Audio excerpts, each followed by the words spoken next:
Hello guys, welcome to this video. So in this video I will show you one VS Code extension which will help you highlight your errors in a very friendly way. It will highlight error messages and it will also show you what error caused.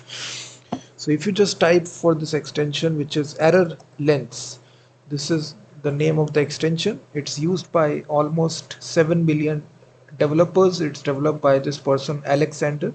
Just type this on search bar, error lengths, the very first extension which comes right here. So simply install this extension. It actually helps you highlight your errors in a more friendly way. It will also show you, as you can see, this is my JavaScript file here. So it is, I didn't put any kind of expression here, so that's why it is highlighting this by using a red background color and also showing you the error message, that expression expected.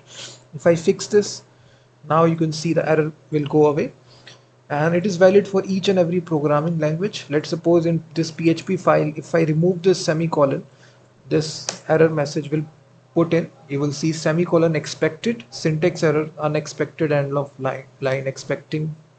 So if I fix it, it will go away. Same goes with C++ files as well. If I remove the semicolon, you will actually see this will highlight this section and it will tell you exactly what caused the error, and it will also say you need to put a semicolon, so you will actually see.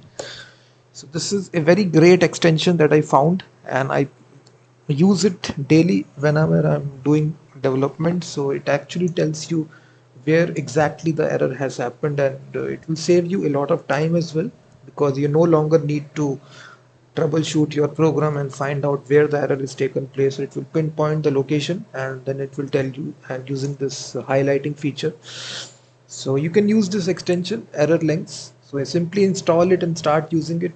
So it's very simple, and you can use this. So thank you very much for watching this video, and also check out my website freemediatools.com, which contains thousands of tools.